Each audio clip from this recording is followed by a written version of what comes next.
I'm going to go live.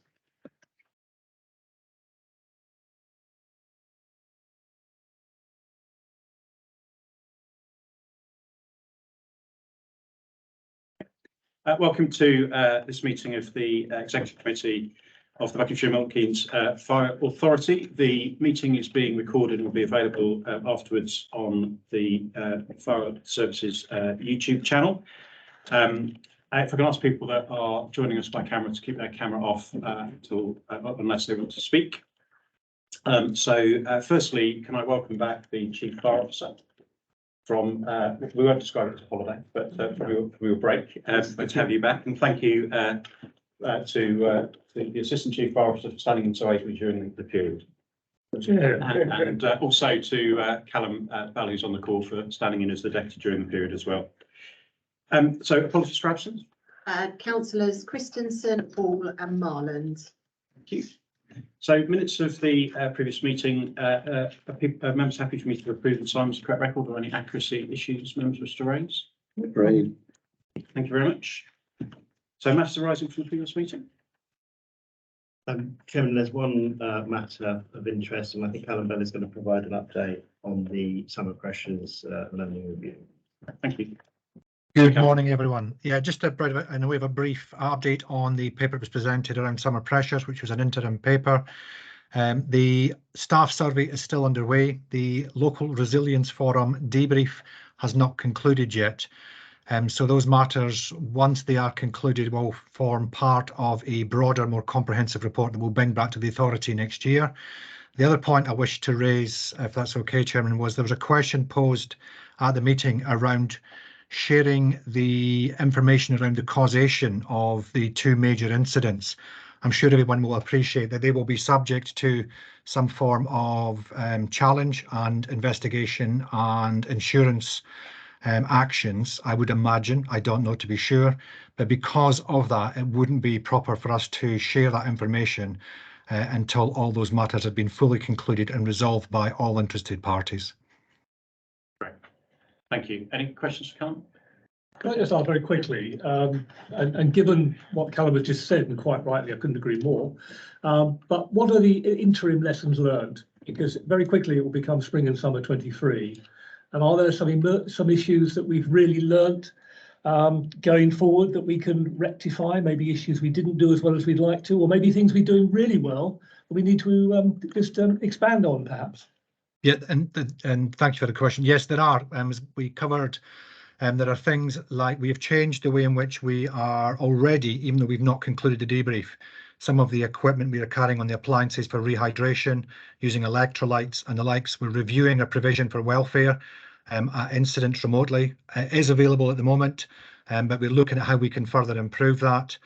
The programme we have on respirators for firefighters, so that's not breathing apparatus, but respirators which have masks.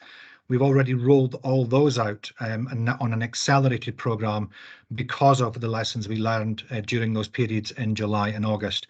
And we will continue to make further progress on other areas we can prior to us fully concluding that comprehensive evaluation and review. And then there are other areas of work that we're currently looking at as part and as detailed in that paper around, I think there's 8 areas of interest around communications and support and the likes. And these will all be progressed in due course when we have the information that we need to enable us to make those changes as we see fit. I hope that answers the question, Councillor Hopkins. I'm more than happy to get into.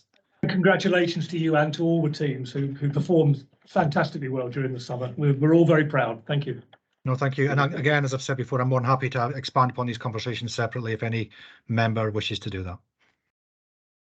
Thank you. So moving on to item number 4, disclosure of interest. Any interest members wish to declare? No, thank you. Questions? Any questions in accordance with Standing Order SOA7? None, Chairman. Thank you. Which brings us to the substantive items. So item number 6, budget monitoring report, April 22, September 22. Councillor Walsh, want to introduce the? Yes, thank you, Chairman. I will let Mark and Asif take you through the detail, but obviously, you know, as an authority, we are facing significant headwinds in terms of our overall budget, and not least utilities, inflation and pay negotiations. And this will be a recurring theme for the next few months. But if Mark and Asif want to take us through the detail. Thank you, Councillor Walsh. Hopefully none of the information I'm going to provide today is going to come as a surprise, because I did give a verbal update at the last exec, so apologies, I'm going to be kind of repeating myself, but just to go through the report again, the report in Appendix A sets out the authority's revenue and capital spending position as at 30th of September 2022. Together with the projected outturn position for the financial year, we are currently projecting an overall underspend of around 847,000, which is an increase of 713,000 compared to the first quarter. The key events that have taken place since quarter one is the announcement around the energy cap, which meant that actually our forecast for energy were reduced because there's going to be support from the government. The forecast actually reduced by around 400k.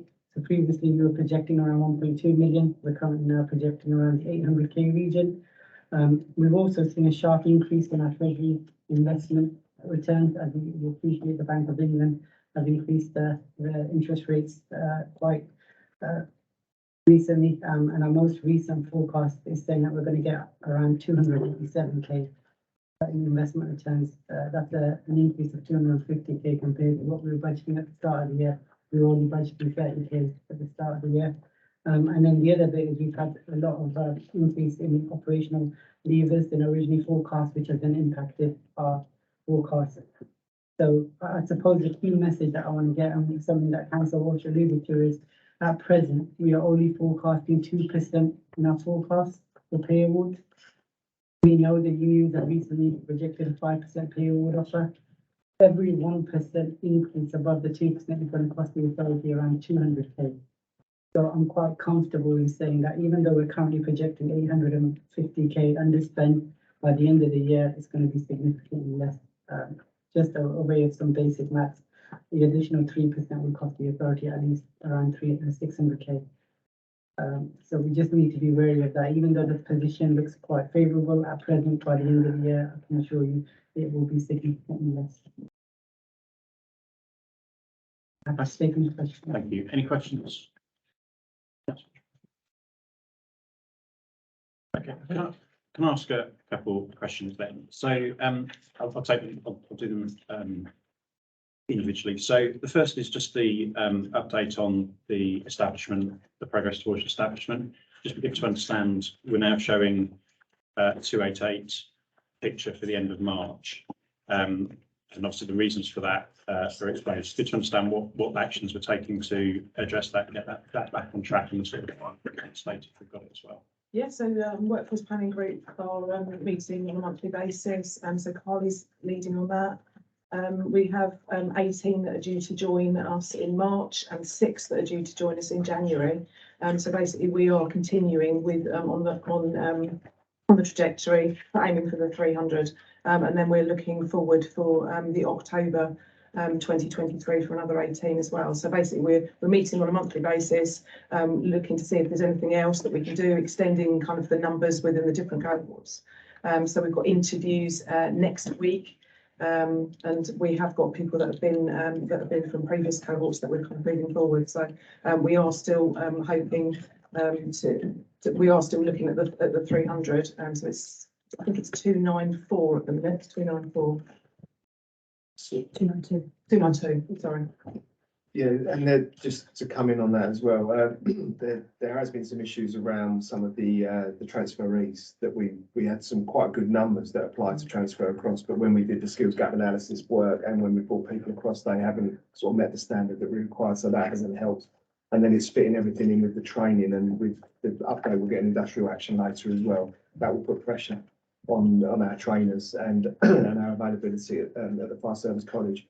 But what we asked yesterday was that we now extend this graph out another year, so we can see where actually, and Carly did that bit of work yesterday, when we do get above the 300, I think it's about October time next year. But so we can go above and then go below, and then when we're slightly below, we can use that as a reserve to then go above again to try and flatten that line out as best we can along that. But we are looking at where we can try and get shoehorn in, if we possibly can, more transferees to bring that number up quicker. But it is all around availability of trainers and training and sort of training venues to be able to do that. But as you can see, we've done a lot. But we, again, you know, we've not struggled, but we haven't had the numbers coming through that we've had traditionally. So we're having to work harder on that and hard on the recruitment piece as well. But it was the transfer. Yeah, the 6 that Anne's mentioned that are in January aren't on that plan at all. So that's where we've gone to the college and asked whether there's an open college course, so it doesn't include our trainers. So Nick's mentioned the fact that we have capacity with our trainers. We've tried to look at other places that can train. So it'll still be at the college, it just won't be with our trainers. So there are an additional 6 places that we have been able to find in January that's not in that plan, because that's something we've looked at. So just, can I just check my understanding then? So where on the changes table that you've put in, we're showing 6 applicants who didn't meet the required standard later in the process. So I think when we'd seen the original graph that had us on track, they obviously were included and dropped out. Does that mean that that course is under capacity? It's a slightly different course for transferees. So we've just used one. Callum might want to come in. I think we just used one trainer. It's just we've just reduced the capacity ourselves because it's within our gig to be able to do it. Right. Just, sorry, I'll pick up that. So the course in January is what's classed as an open firefighter development program, open FFDP. There will be, we've used that, we've accessed that particular delivery model previously. Our preference is to use our own staff and run the course ourselves because we have greater controls over it, and we can also access slightly increased numbers up to 18. That particular course in January, we've managed to secure 6 spaces. I can't confirm how many spaces there are in total, but I would imagine it would be in the region of 18, and there would be students from a number of other fire and rescue services on that course, 6 of whom will be from Bucks Fire and Rescue Service. Thank you.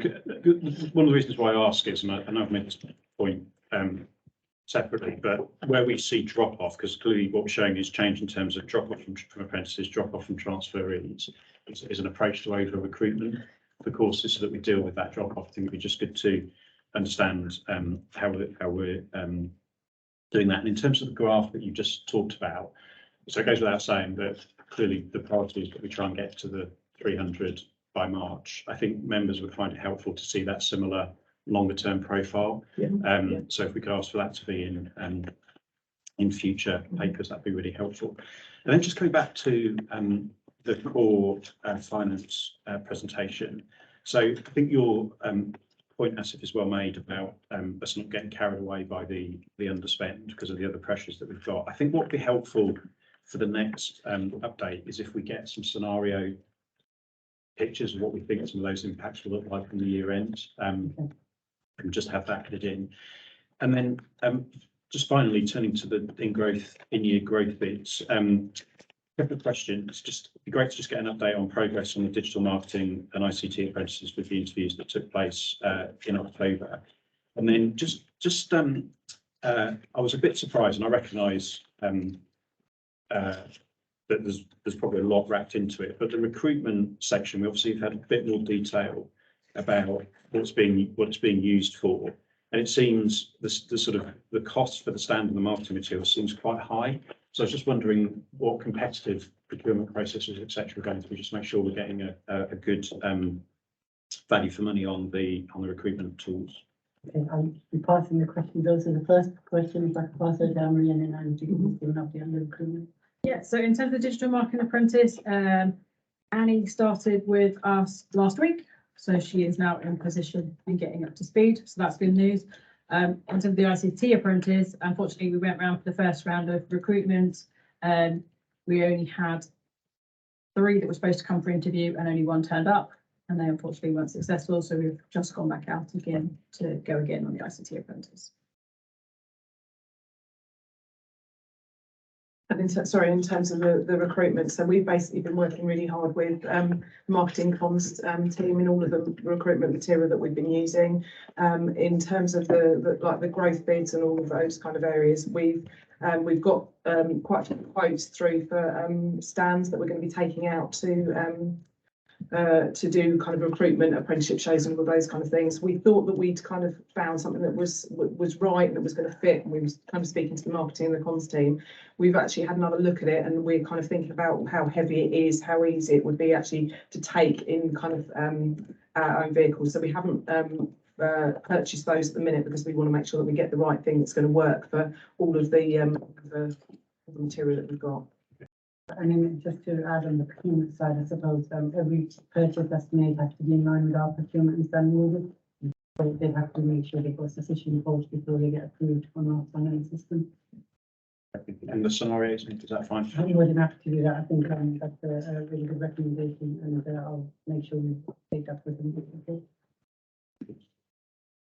Councillor McLean. Thank you. Just going back to the recruitment. When I went to the Have a Go evening at Oney, there were a couple of Thames Valley police officers who've come up from the south of the county because they didn't want to be seen going to have a go at the south of the county. How many police officers have we actually taken on or have come forward formally to apply? I can't tell you off the top of my head, but I can find out and come back to you. I'd be interested to, Yeah. because part of the reasoning, I'm assuming they won't need as much training as someone who's come at 18 from school, because they will have been trained in certainly like first aid and will have.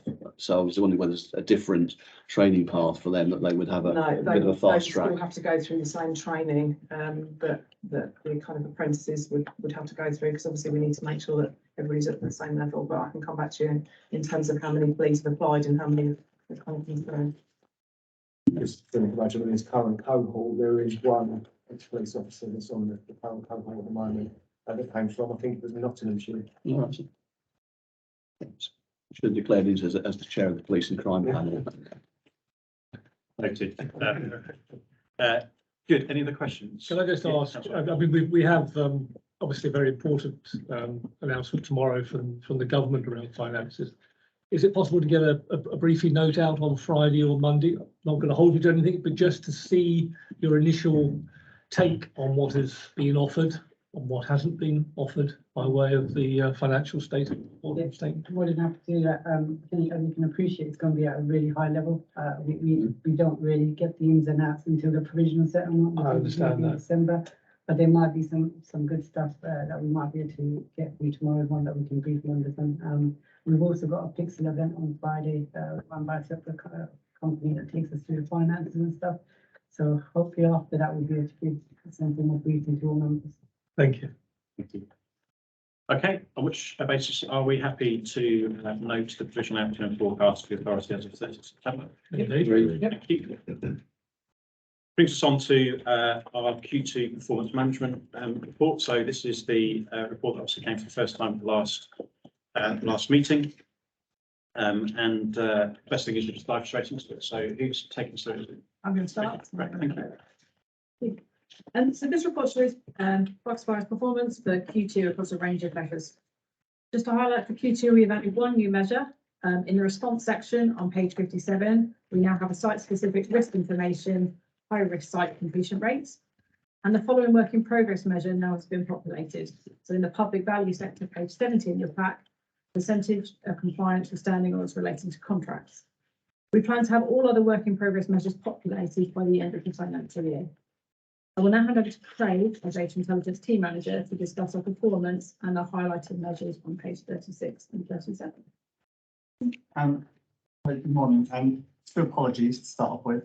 The first one, we identified an issue with the printing this morning, where if you're looking at its soft copy, it looks great. There's highlighted, so there's some measures where we call them monitoring measures, so they're just hashed out. However, for whatever reason, when they've been printed, those hashes don't appear on any throughout the report, apart from the front cover page, because it's an image.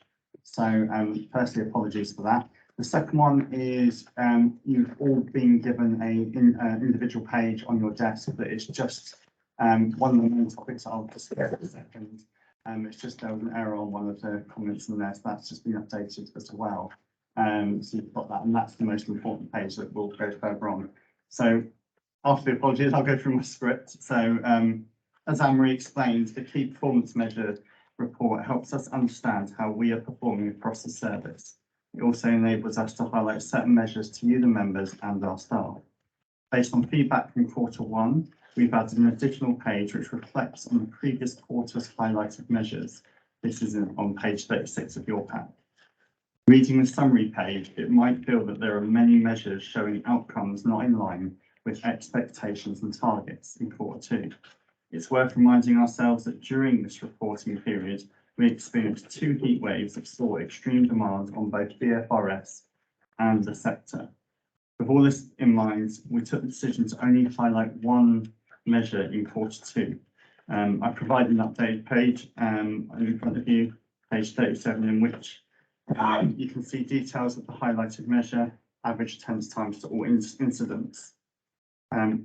Within this page, we have identified how the service's average attendance time to all instances increased from 3 seconds within the previous years on Q1 difference to 36 seconds slower than the previous years at that point in the year.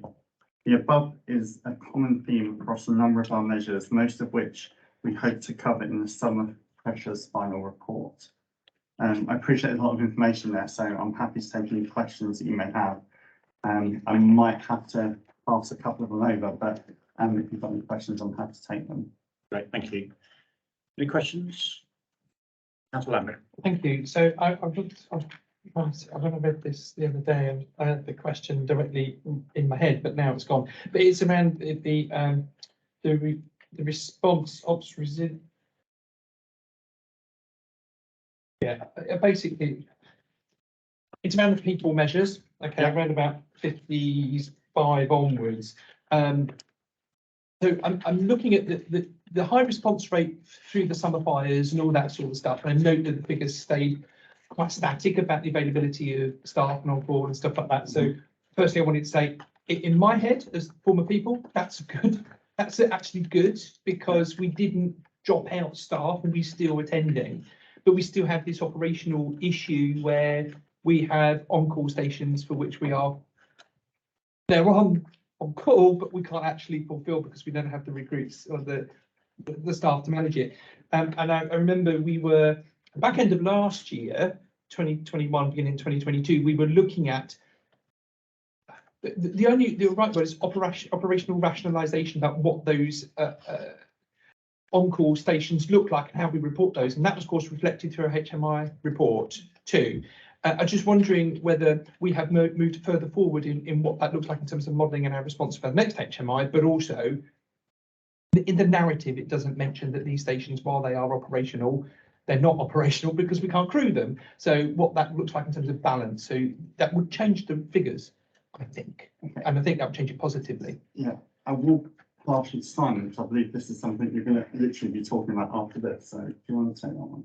Yeah, I think, I mean, obviously on-call recruitment has been a challenge for a number of years, and we've got a team that are working quite closely on Jamie Humphrey and the stuff that's going on earlier in the year and other stuff. There's a big focus on recruitment, but yeah, it is having limited success in terms of daily availability. I think early data that's coming out of the heat waves that we had in July and August is demonstrating that the resilience side of that can be quite effective. It can be very effective, and we've got a lot of additional appliances on the run during those heat waves and responding to incidents during that time.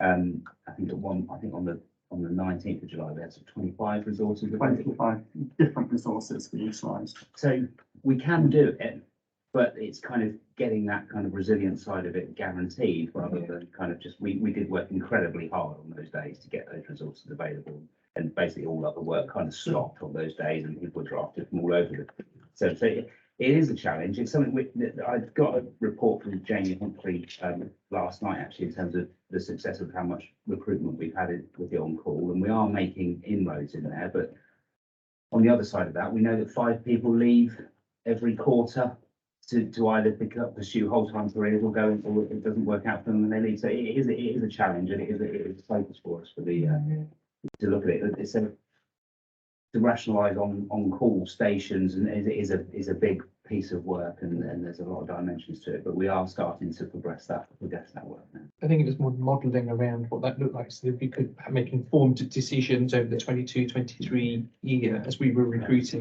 looking at where our For those that aren't going to be here for the next part of the meeting, that will form part of that. And we can do the modelling. We have run lots of modelling to say in different scenarios. I think that that's based on keeping on call as it is and saying we have this many pumps or this many pumps. I think what we're trying to get at as well is maybe we need to think differently about the on-call in the whole. So rather than just on-call, do we have a resilient? So we don't measure it as on-call, but still have the ability to call on people, not necessarily pumps and things like that. So it's just looking at it differently. And then when you start looking at it differently, then you have to input, that has to be then introduced to the modelling. Yeah. So so it's, you have to understand those rules before you run the models, Yeah. Unfortunately. So there is a lot of work going on. I think we've run something like 1,000 models. It's something stupid like that, where we know if we've got a 19 fonts where to put them, if we've got 4, we know where to put them. We know that if we want to have 10 whole time and 3 on-call, we know where the best places to have them are. So we know all that. And the problem is we, as a service, we need to understand better what our business as usual benchmark is so that we can both plan our finances and our recruiting and everything else. And I think that's what's happening, going to be happening a little later today. Yeah, so Thank just to your question about as the work continues, one of the things that I asked officers to do is look at that operational responsibility in the context of the summer and what that taught us about the demand. So that work will come through and it will come through to the fire authority when it's completed. Thank you, Chairman. Thank you. Thank you. I don't know why I'm looking over there for any more questions. I'll follow them. Fairly small one on page 71, public value PV 3.02 compliments and complaints. And we had 4 compliments, 3 compliments and 2 complaints. It doesn't really marry, you know. Yes, it's nice to know people are contacting us, but if it was 4 complaints, I'd be worried. If it's 4 compliments, I'd be very pleased. It's 4 complaints and 1 compliment. So the top grouping is your complaints, the compliment, sorry, and Yeah. the bottom one is complaints. So yes. So that's good. There's a little indicator on the left. 4 complaints, 1 compliment for September. So that's a bit worrying in terms of the complaints in 1 month. Any narrative on that? It to do with 1 incident? I don't have the detail on that. Okay.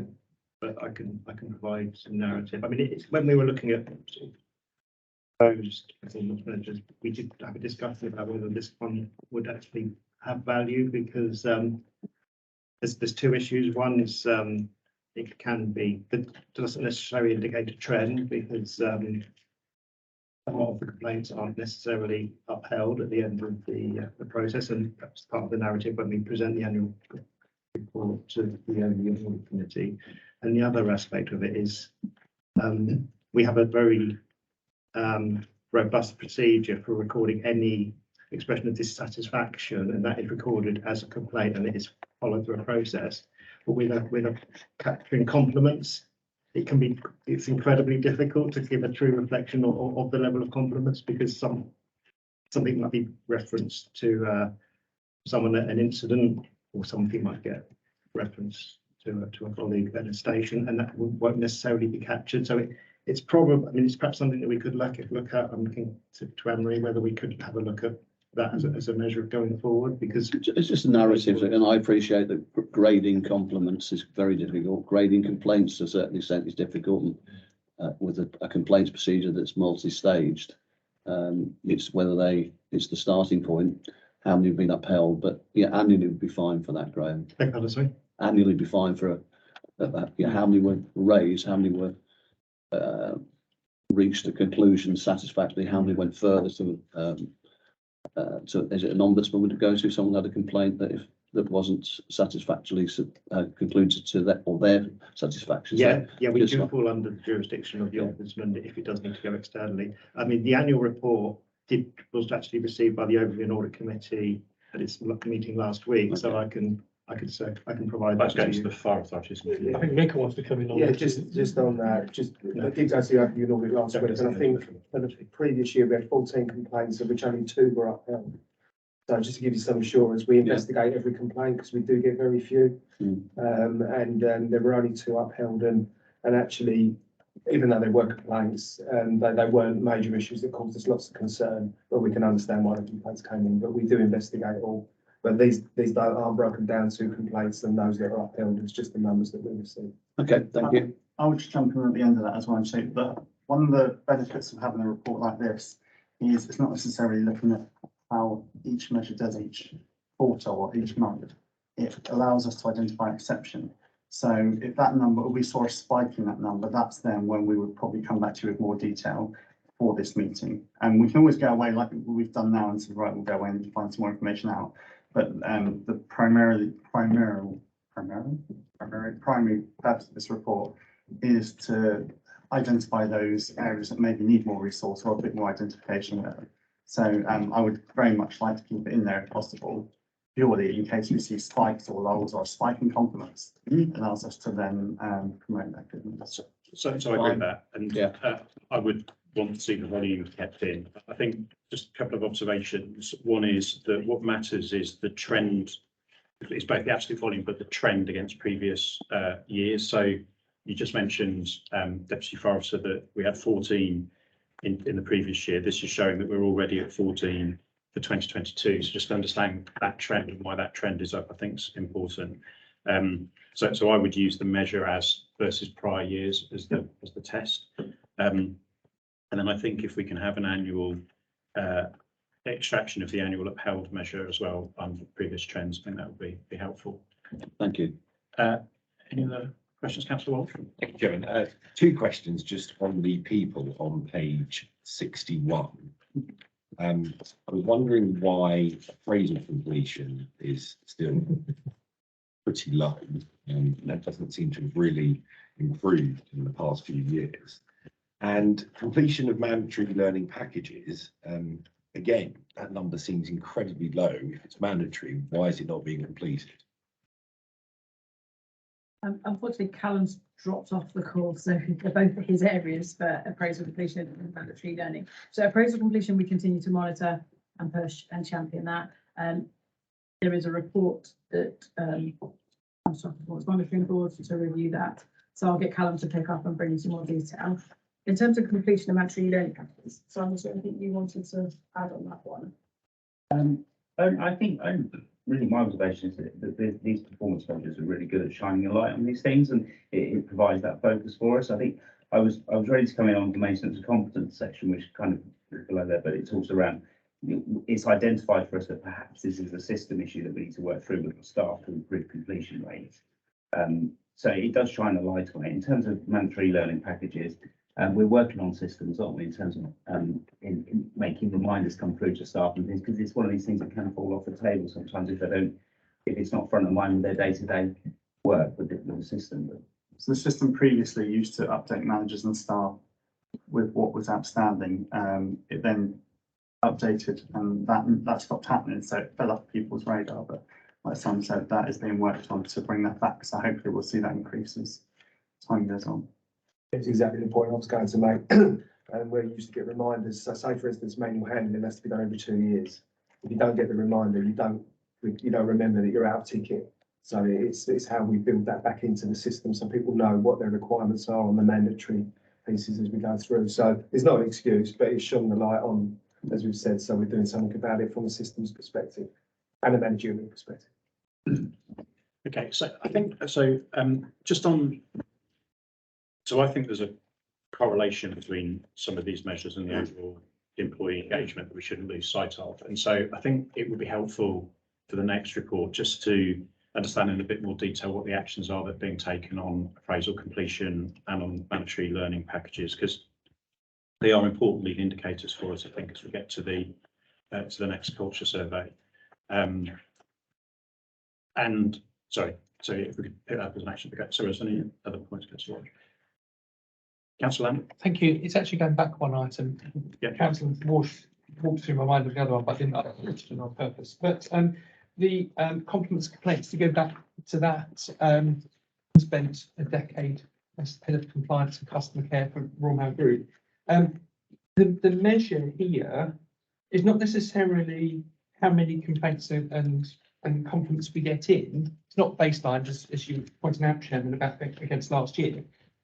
And it's not about the percentage of those that are upheld by any other authority or us or rejected, because we don't measure that. If we did measure that, that would be a different measure. The 14 out of, I don't know, 1,000 incidents is infinitesimally small. That's actually good. And it could all be around one incident. So there is some data cleanliness needed around understanding what that figure really is, so that we can say, we may have had 14 complaints, but they were about one incident, and all of them were rejected, different measure. You know, so that we can see, right, we work this, or what is operationally acceptable for us, but that's not in there either. What's operationally acceptable for us for the amount of incidents versus the amount of staff versus the amount of compliments or complaints that we get, and that is the measure. But because that's not explained directly in here, we're kind of getting the word is inaccurate, but it's not inaccurate because it's a fact. This is how many we've had. But it is what Councillor McCann was saying about how many were upheld, how many rejected, who went to the Ombudsman, who didn't. The Ombudsman service is a completely different complaints process. And it doesn't matter whether it's upheld or rejected, it's gone to the Ombudsman service, it costs us money and it costs them time. So it has a different measure on it. So I'd like to see some cleanliness around that thing. I'm very happy to sit down with somebody and explain what we did in all my group with Ombudsman services as well, but I'm very happy to explain that further separately if that's helpful, but it's about the cleanliness of what we're seeing. Thank you. I think that's a good build, because if we only go to one incident and get 10 complaints, but we go to 1,000 incidents and get 10 complaints, it's a different. Absolutely, that's a systemic issue then, rather than, you know, somebody wasn't wearing the right colour tunic or something, you know, or didn't like the cat didn't come down the tree, you know. Thank you. Just on that, actually, because the Conference and Complaints paper went to an audit committee, and there's probably something about the clunkiness there where actually, and that was quite a full report, and I'm thinking actually, so the executive is looking at this, and that report has gone to O&A. Right. So there's something about how we think about how we dovetail them two things moving forward. Actually, because actually that might add some depth, might add the depth that you're looking for. Yeah. I'm proud of that. Thank you. Just finish that one off. If you look at that PB 3.01 above, with alongside 3.02, you get very good picture of, you know, the surveys are going out. They, in some ways, if someone was unhappy, they would be making their comments in that sort of response to the survey. So in the round, we're in a good place. And if it's 14 out of 1,000 incidents or 40 out of 100, a big difference in the metrics. Yeah, and therefore the dashboard is doing its job, which is its job is to trigger questions that lead us to investigate further. So pleased with that. I've got quite a few, so I'll take them individually if I can. Do you just in the report we talk about confidence about the fire and wellness visits improving in Q3 and Q4? Can you just give us a sense as to what you think that outcome will look like against the measure that we've got? Yes, of course, Chairman. So I think the prospect is that we've had a lot of recruitment this year. We've replaced a lot of people within the prevention team. There is this kind of onboarding process, training, which takes kind of up to 6 months. So there has been a bit of a lag on getting the output up to where we want it to be. We've rewritten the prevention strategy, which has come to the authority. We've got the prevention improvement plan, which is making good progress now, and that went through to the Overview and Audit Committee recently for the second update. It's kind of like the last piece in the jigsaw, really, is getting all of that together. The coordination across to stations to up the amount of fire safety checks that they're doing is working well as well. So what I'm aiming for is to get up to that number, where I'm hoping to get there by March. So by the end of this financial year, I'm hoping that we're at 300 level. So that will be the run rate coming in. Yes, that's what I'm aiming for. Great, thank you. That's really helpful to understand. Next question was just the internal audit overdue. So I'm going to step into O&A's territory briefly. The overdue audit action seems to be on a worsening trend. Just welcome a bit of insight as to how we're getting that back on track. Yeah, so as you say, Chairman, I've monitored through the O&A committee. There are a number of outstanding actions on there. A lot of them are kind of lower priority ones. So this, again, doesn't go down into details you have within that high priority, medium priority, low priority.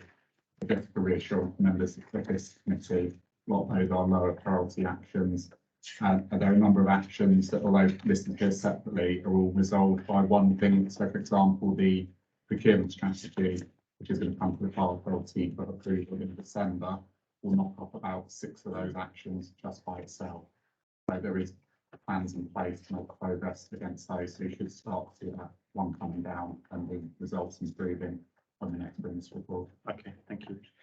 And then just a couple of things on the report itself. So what would be helpful, and I'm particularly keen, I know Councillor Hopkins is, that we have the climate and recycling, sorry, the carbon emissions and recycling measures in place. Sometimes that's going to become increasingly important that we can demonstrate progress on. What would be helpful with the work in progress is if we could start to get a target date by which you think we'll have those measures in place, and then it will help us to just guide where we want to try and give some priority to measures being in place where we've got the gap. And then final observation, understandably, you are sharing with us in the highlighted measures, largely those measures which are of concern and impact. What I think is important for our ability to get assurance is that we're also seeing those measures that are going well, so that we're constantly making sure that we're confident that the measures are right, that the sources of what we're tracking are right. So could we also pick out some of those measures that are going really well in the highlighted, because we should also celebrate success where there's success to be shared. Yeah, sorry, Chairman, just coming on the carbon emissions and recycling measures. Within the Environment and Climate Action Plan, which was approved last year, there are a number of actions for each financial year to address. One of the actions for this current financial year was to look at baselining our carbon emissions. So the target date for that is by the end of this financial year. We'll have that baseline to be able to report on going forwards. Thank you. Any other questions? No, in which case we are being asked to note the being asked to note the performance management reports around the paper. Yes, note the performance of Q2 2023. Are we happy to do that? Noted. Great. Well, thank you for that. I think that was a really good discussion. Thank you for the continued development of the report, which is really good for us. Okay, so we're now moving on to item. So first, we don't need to exclude the press or public, which I think was on the agenda. We don't need to do that. But we're moving on to agenda item number 10, which is the senior management team remuneration and performance review. Annual report on the employee bonus scheme. I think some officers are going to excuse themselves as well. Thank you very much, everybody.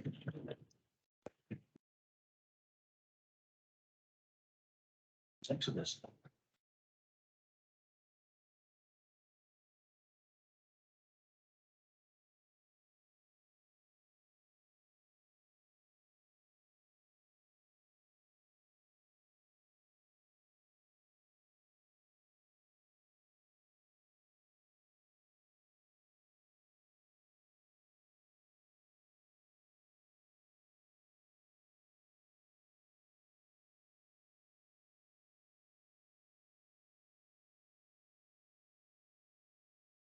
This report relates to the senior management team's remuneration plan, and obviously we've got quite a detailed report. I know some members will have gone through this in previous years. So what I'm going to do is ask Anne to take us through the recommendation, the approach for this year and the recommendation for this year, and then if we separately then discuss the future scheme and the action that the recommendation we've got around that. Great. Yes, certainly. So, okay, thank you. So the annual report for the S&T remuneration and performance review, and annual report on the employee bonus scheme.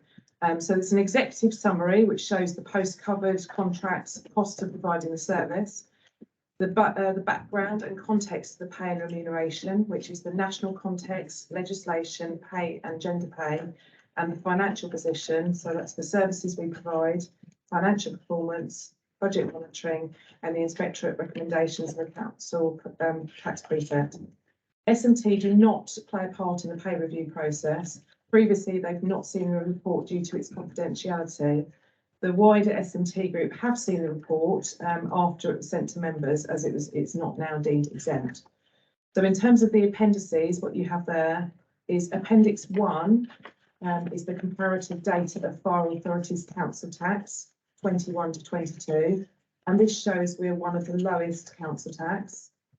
Appendix 2 is the SMB performance and achievements. So, for example, the Armed Forces Covenant, S&T qualifications, EDI performance and reduction in business rates, and Appendix 3, which is the Equality Impact Assessment, which shows mutual impacts for S&T and for employees.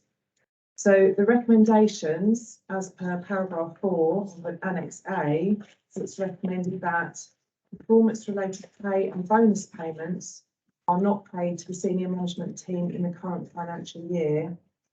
Performance-related pay and bonus payments are reviewed in the next financial year, And finally, the head of human resources be tasked to review the S&T remuneration methodology and employee bonus scheme in consultation with the chairman and the chief fire officer. Are there any questions? Is there anything else, Chief? I Sorry, think go on, Jason. myself, it's worthy, as members will know, I've been away, so this paper was formulated while I was away as well, so I just need to make that point. Yes. I've had no thing in terms of writing paper at all. Members will know the history that actually over a number of years, the authority decided to award bonuses. And then certainly in my tenure, I've tried to push that actually we move away from that system. Over the last number of years, in conjunction with the lead member, Councillor Lambert, it didn't seem right or proper that we should be awarding bonuses with the financial restraints that everybody else has had. And what's happened over the last number of years is the current policy has remained in place, but the authority has chosen not to award bonuses, which is the right decision. Moving forward. However, on this paper, as I know that there is a move to say, actually, do we want to remove the bonus system in its entirety and bring a further proposal back to this authority? Yeah, just to add that.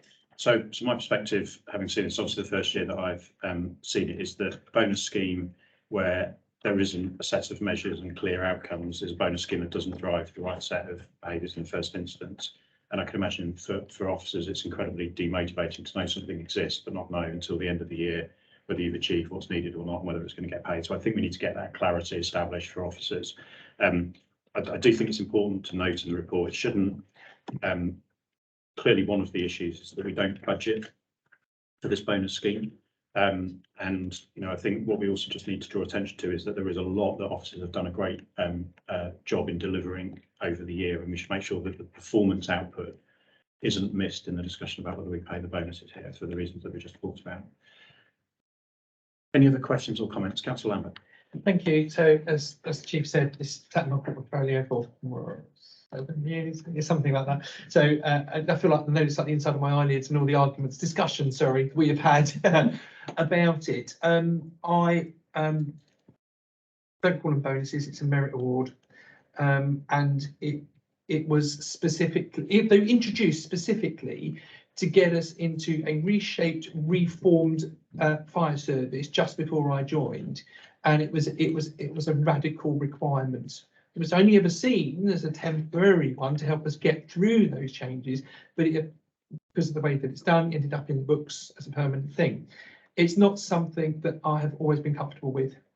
And there have been heated discussions in camera behind the scenes about why this should happen and what the outcome should be. I still am of the view that this is an inappropriate lever, and it's inappropriately applied in terms of the way that you reward and remunerate staff, in particular in this service. So I welcome the recommendations, absolutely.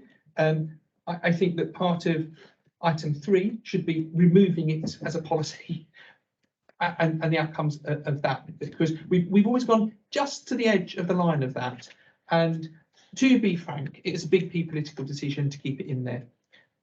So it was there for those particular reasons. I would like to see the option on the table saying we will remove it, because I think that's the right thing to do. Even if it's rejected when we get back to it, I want to see that's there, because at least then we have discussed it fully as an option.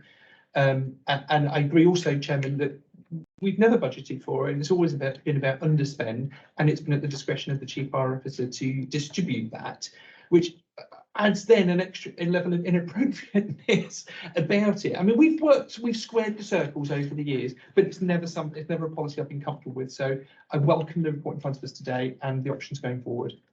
Just on that, working with Councillor Lambert, I think it'd be fair to say we're both in the same place with that. And it's been a number of years, hasn't it? We've been trying to move this on in terms of that policy and remove that area. Yes.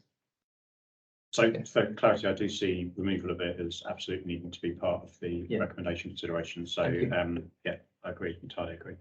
So I think, sorry, can I just, so we're talking about S&T, but we're also talking about the employee bonus as well, because there's the two parts of it. I know that's been kind of discussed over the years as well. And the employee bonus, that forms part of the pay policy, so obviously that would need to be various options. Yes. That goes to the Borough Authority in February. Any other? Can I ask a question of Anne then? On the employee bonus scheme, is there an option to invite firefighters to undertake things they're not doing now, like e-learning and having appraisals to get a bonus? Is that part of it? Is there a certain thing you No, can so- put into that? So basically, the way that it's set out in the pay policy at the minute is that there's an application process.